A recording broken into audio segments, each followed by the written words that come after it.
Welcome to What's the Deal by Bluegrass Realtors, your go-to source for the latest housing trends, market insights, and industry updates from the heart of the Bluegrass region. Whether you're buying, selling, or just curious about the market, we're here to help keep you informed with all the info you need to make confident real estate decisions. Hey everybody, welcome to this month's edition of the What's the Deal podcast of Bluegrass Realtors. Today we are welcoming back Dr. Michael Clark with the University of Kentucky Center for Business and Economic Research. Welcome back. Thank you. It's good to be back. Thank you. So today we're going to be talking about the second quarter stats and just, looking through some of the reporting that you're starting to create for us. But let's kick off with the economy. When we talked last time, you mentioned that the national economy was slowing and that the risk of a recession had increased. Is this still the case? And if not, what's changed? Well, the economy certainly is continuing to slow, but it has beaten some expectations. Where we were last time, we were starting to see the effects of monetary tightening. The idea was to combat the inflation that we've been experiencing for the past few years is to raise interest rates. As we raise interest rates, that causes consumption to slow down. And as consumption slows down, that means prices don't increase as much. And so the idea behind that was to slow down the economy. So we're kind of seeing that the economy is kind of following that pattern that we were expecting in that general sense that it was slowing down. But what we had started to see is that there was starting to be a lot of concern about how quickly the economy might be slowing down, a lot of the risk that was potentially out there. And so national forecasters were starting to assess the probability that we might go into a recession higher than what they had been.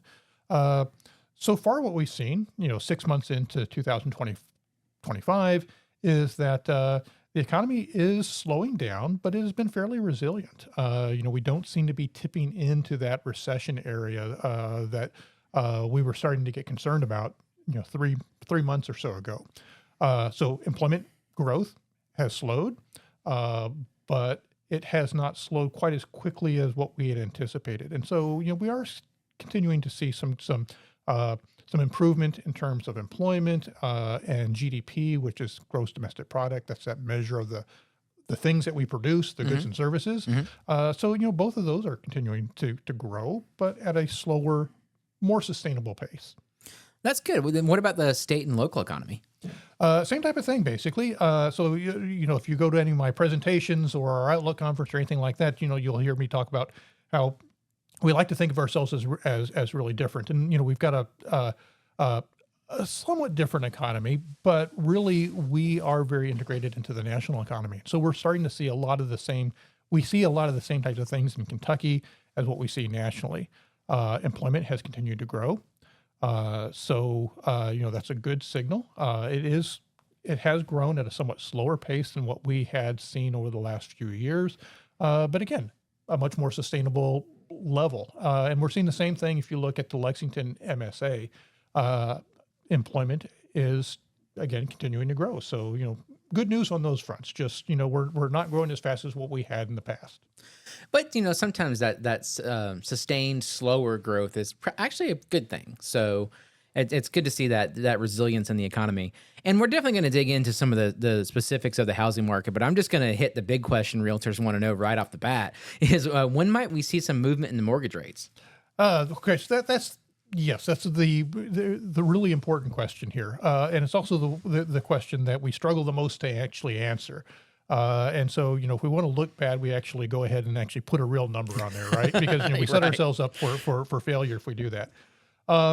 Look, if you look at where mortgage rates have been and where other types of interest rates have been over the last 6 months or so, they seem to have been relatively steady. Now, if you look at the weekly data, yeah, you do see some movement, up and down a little bit. But over the last 6 months, they've been surprisingly stable. And I think where we're at is everybody in terms of this lending market is kind of in this this waiting period. They're waiting to see what's going to happen in terms of the Federal Reserve.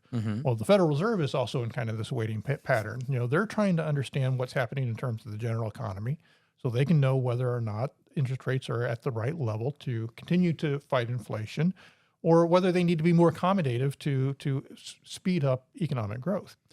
And there's a lot of uncertainty with that at the moment. And a lot of that has to do with tariffs and trade policy, which can have an inflationary effect. And to the extent that they see that there's risk for inflation, they will tend to keep interest rates relatively high. Uh, now, generally, kind of what I'm seeing is, I look at, some of the national forecasts that are out there is that there's an expectation that we might see a setup later this year for the Federal Reserve to start lowering interest rates. And so we might start to see interest rates decline in the later portion of 2025 and then into 2026. So, how much they're going to decline, that of course, remains to be seen. Exactly what that timing is, again, that's another difficult thing for us to predict. Yeah, both the timing and the amount, right? We see a lot of differences, and some people think it's going to be a little bit, some people think it might be a little more drastic. I don't think anybody's saying really drastic, but we do see a lot of differences in opinion there. Yeah, we do. I kind of liken this to if you'd asked me what the score of the UK basketball game was going to be, before it starts, and I'll give you my, my answer about what I think it's actually going to be.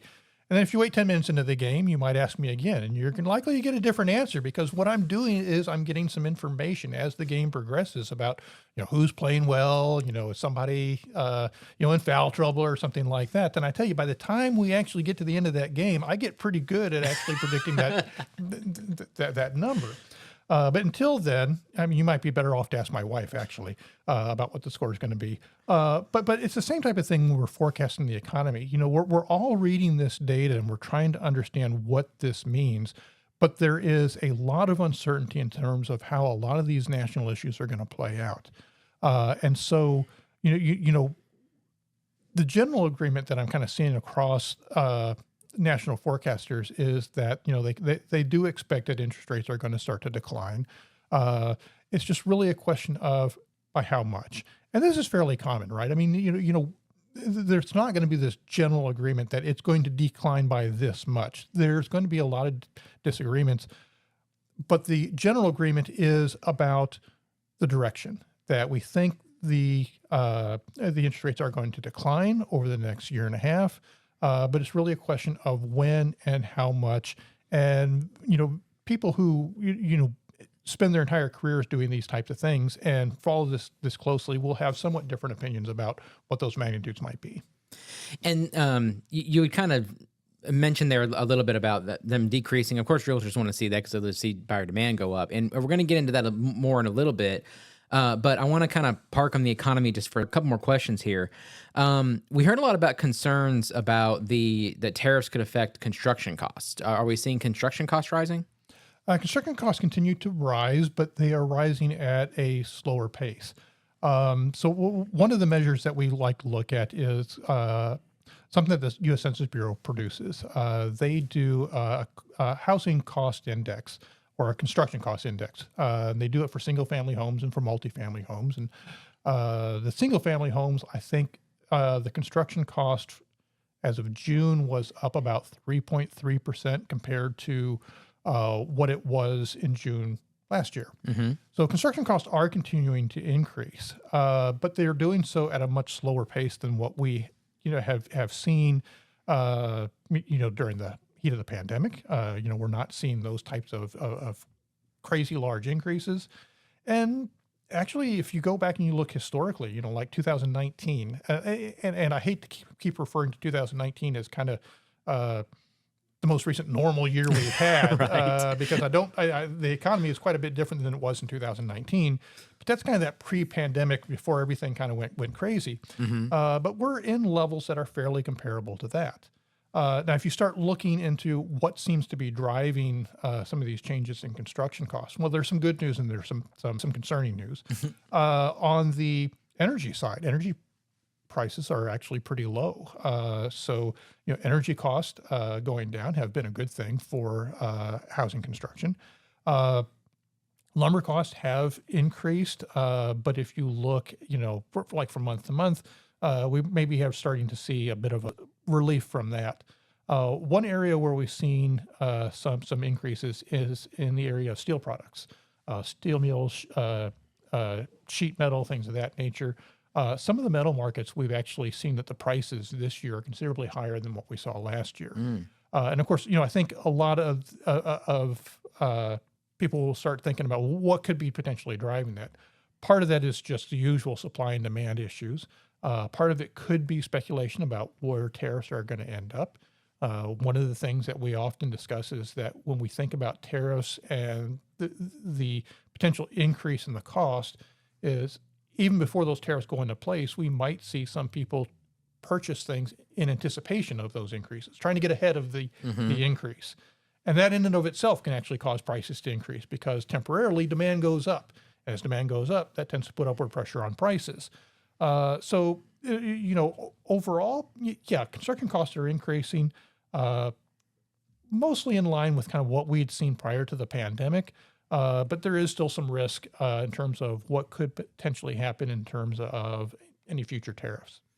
And then let's just kind of wrap up one last thing on the tariffs there because you mentioned it with both the interest rates and the construction cost and a lot of uncertainty is out there, of course, as the Trump administration goes in and does these trade deals and things like that. And I know a very recent announcement was the EU trade deal. And I'm talking with some people. There's a general sense that as we get more of these trade deals in place, it reduces the uncertainty. So it might make some of these things we're talking about a little more positive. What do you think about that? Yeah, I mean, I think uncertainty is not particularly good for the economy. Now, there are certain areas that maybe thrive in terms of that uncertainty and can actually benefit from that. But generally, in terms of the overall health of the economy, and particularly in terms of certain types of markets, uncertainty is not good. And that was one of the concerns that we had earlier in the year is how firms might respond to the uncertainty over U.S. trade policy.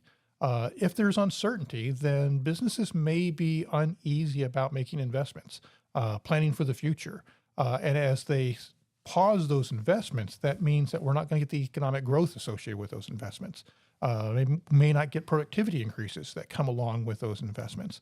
As we start to see trade policy firm up, that uncertainty go away, whether it's an increase in a tariff or a decrease or no change, once that's kind of put into place and businesses are confident that yes, this is kind of where things are going to settle, then they can start making plans for whatever the changes might be.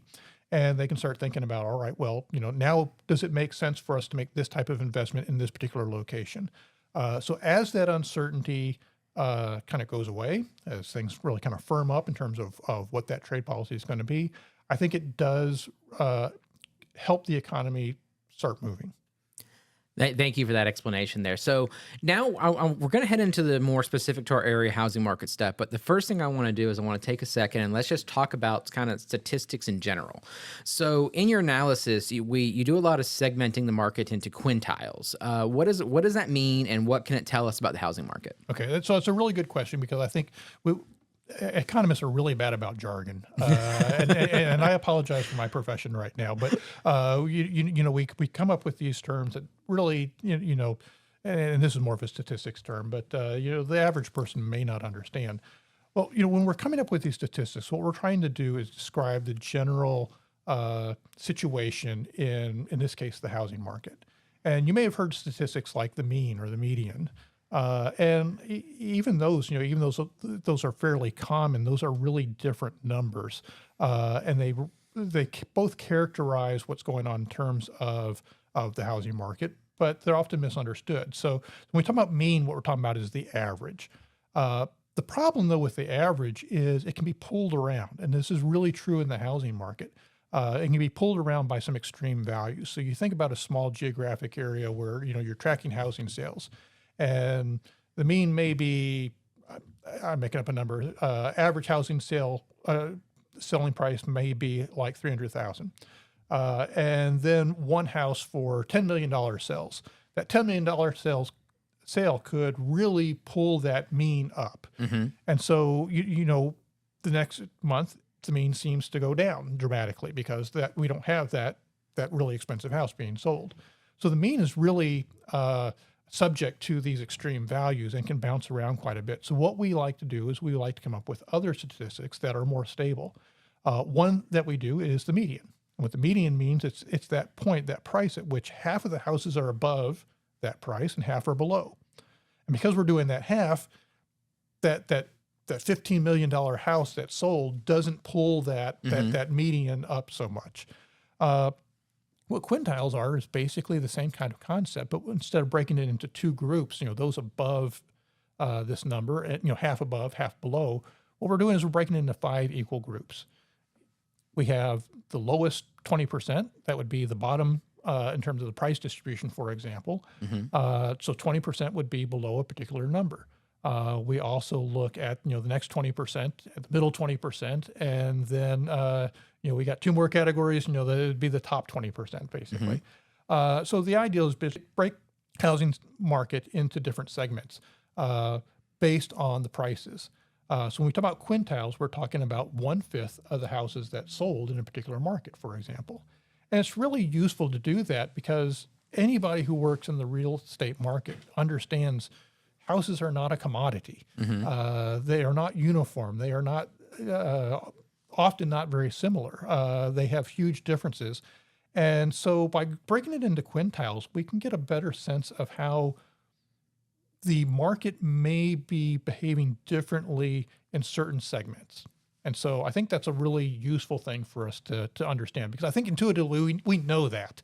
It's just this helps us kind of flesh out those numbers a little bit better.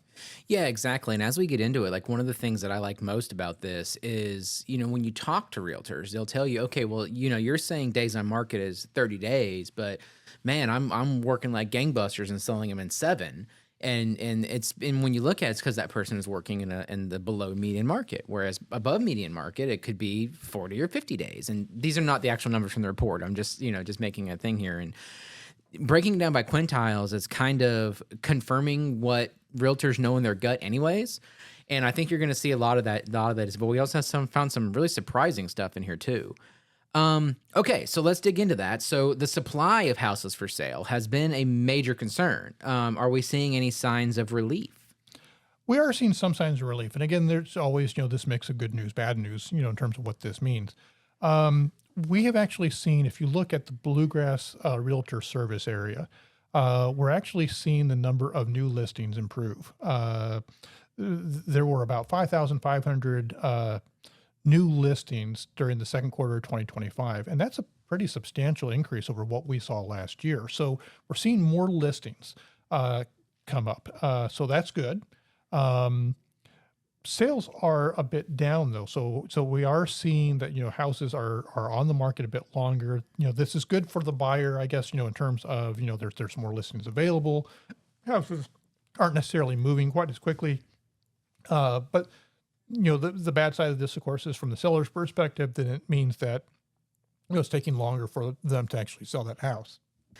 Okay, so it sounds like we're definitely seeing a lot more of an increase in inventory, which is certainly good for buyers, but how have house prices changed? So housing prices are continuing, of course, to grow. Again, just confirming what realtors already know. And we look at a number of different measures for this. If we look at the houses that sold within the Bluegrass Realtors Service District, what we saw is that when we look at the median price sold, it was up in the second quarter of 2025 by about 4.7% compared to the same quarter last year. It's a bit higher than what we saw in terms of the increase during the first quarter of 2025, but it's lower than what we've seen throughout most of 2024. So housing prices are continuing to increase, but not at as quick of a pace as what we'd seen in the past. Now, one of the issues is when we look at the housing sales in the Bluegrass Realtors region, we're looking at all the houses that are selling. And one of the things that's problematic about that is that when we do that, we may see in a different quarter different types of houses selling. And that can contribute to the increase that we're observing. So the issue is, maybe this quarter, more expensive houses sold, or maybe less expensive houses sold. And so as a result of that, we've seen a lot of different groups have developed measures that rely on repeated purchases.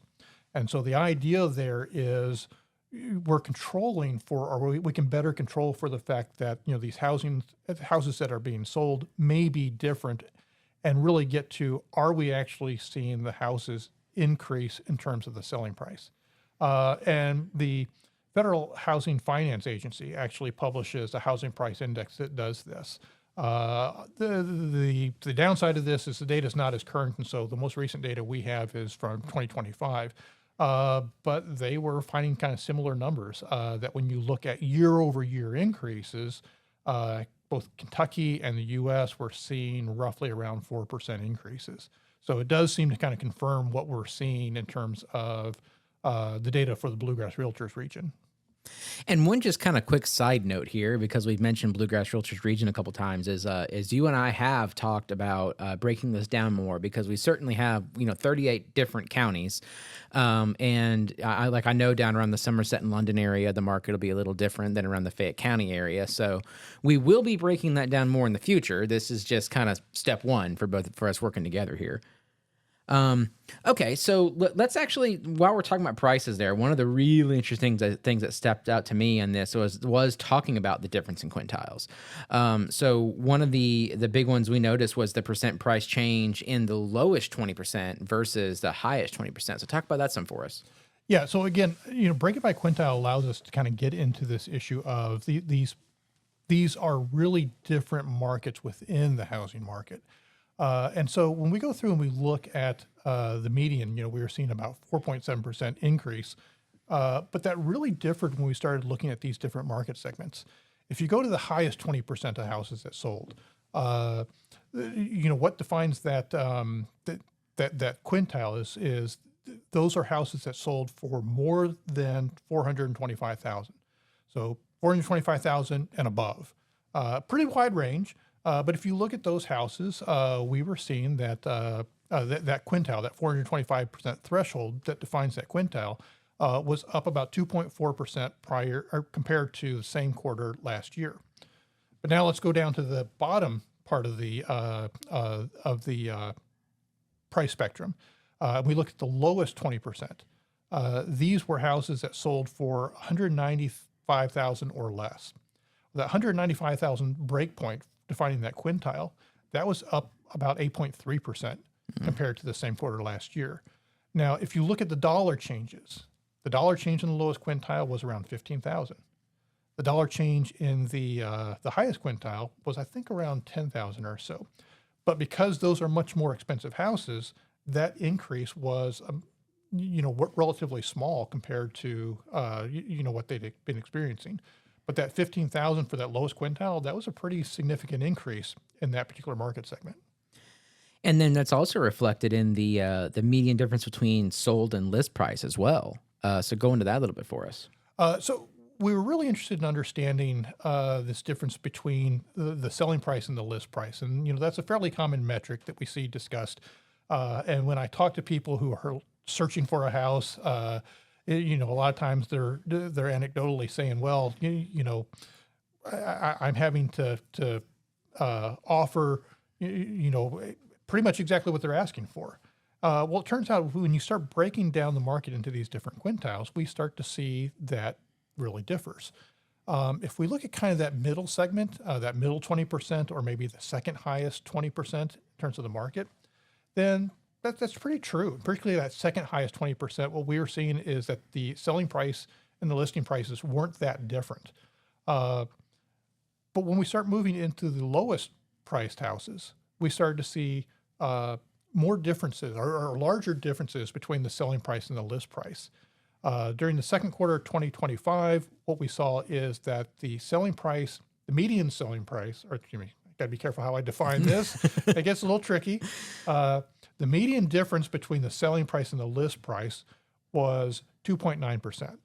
So selling prices were generally about 2.9% lower than the listing prices. So quite a bit different than what we were hearing in terms of the anecdotal information. So really showing that as you look across these different markets, you tend to see different things going on. Yeah, and I think that's the biggest thing we really want to push on here is not necessarily like, proving stories right or wrong as much as proving like there really is kind of a tale of two markets here. That's one of the things I talk about often is first time home buyers are having a pretty tough time right now. So let's just kind of step back into like that 10,000 foot view for a second there. And so what does that disparity in price growth between the lowest and highest suggest about affordability? Well, when we look at these differences in terms of the price growth, I think it's important to put this in context of how income has changed. When you look at the highest 20%, that went up by about 2.4%. And you might want to compare that to income to understand how affordability has actually changed. Well, I don't actually have that measure of what their income has changed by today, but 2.4%, I mean, that's pretty similar to the inflation target for the Fed. They're looking to have inflation around 2%. If wages are going up by about 2%, then basically affordability is kind of staying about the same, right? Prices went up by 2.4%, but if my income is going up by 2.4%, then to some degree I can compensate for that. What we see in the lowest end, though, is we saw that prices were going up by about 8.3%. So if you're looking to buy in the lowest part of this market, then what you're finding is that the prices are increasing, and they're likely increasing at a much faster pace than your income is increasing, which makes that less affordable. So I do think, kind of what we're seeing in kind of this initial analysis is that lowest market has become a bit has become less affordable. Yeah, and I think that really highlights, there's always that saying about, the best time to plant a tree was 30 years ago, the second best time is today. Yes, interest rates are high right now, but I think what realtors will tell first-time home buyers is still get in when you can because these prices are not slowing down anytime soon. It doesn't seem like, at least. Definitely a big factor, a driving factor there for everybody considering trying to get into the market for the first time. So let's switch over to days on market a little bit. It's another place where we're seeing some differences. Let's just start off with, are we actually starting to see evidence that buyer demand is softening due to these rising prices or interest rates? And then, like, especially in those lower quintiles, and then, touch on, your days on market differences while you're in there as well. Sure. So days on market, that's a pretty normal statistic that's calculated for these different housing markets. And we've been hearing about the houses, moving relatively quickly. So we really want to understand to what extent that's still happening. So when you look at median days on the market, kind of what we've been seeing over the last 3 quarters is that median days have been around 21 days. So half of the houses are taking longer, half are taking less time. And so we want to look at how that's been changing over time. And so what we actually found is that, we've really kind of come back to a level that's fairly comparable to pre-pandemic, 2019. Again, I want to be careful about saying that's not now normal, but we've kind of returned to that level. And I was a bit surprised by that. I really wasn't expecting that we had quite gotten back to that point because anecdotally, a lot of what I hear is that houses are still moving at a fairly fast clip. And so we want to break that down a little bit. And so one of the things that we did is we kind of started looking at the distribution of days on the market across different groups in terms of the number of days. And what we want to understand is, well, how many are selling for like 15 or within 15 days? And what we found is that during the second quarter of 2025, about half of the houses sold within 15 days. And that's still pretty fast, but that's actually very comparable to what we saw again in 2019. That second quarter 2019, about half of the houses sold within 15 days. And again, I was kind of shocked by that because I guess I hadn't really worked with this type of data for a while. And we looked at this, going all the way back to 2009. And of course, 2009, we had the housing market crisis. We had an oversupply of housing. And what we saw is that houses were generally taking a relatively long time to sell. By around 2016 through 2019, we started to see that really pick up. And of course, with the pandemic, houses were just selling really quickly. We really have kind of come back to where we were around 2019, though, or at least we're really close to that. Yeah, it's interesting. I think a lot of realtors would say it still feels fast. I know it's certain. I think you are hearing a bit of a slowdown. So I guess just kind of wrap up on that is talk about that buyer demand. Like, what are you seeing in terms of even just outside of days on market? Like, is the market softening because of worry about interest rates, or is it still remaining pretty strong? Yeah, I mean, I still think that the market overall is strong, but it's all relative, right? Relative to what? I do think buyers have softened a bit, partially due to price increases, partially due to the higher interest rates. Both of those contribute to make housing less affordable, and so a lot of people are kind of taking a wait and see. I suspect a lot of people are taking a kind of a wait and see, hoping that interest rates are going to start to come down. The potential concern with that is that, well, even as interest rates start to come down, demand responds to that. So while interest rates go down, demand might start to pick up, and that puts higher pressure on prices. And so that tends to offset some of the gains that we might get from interest rates.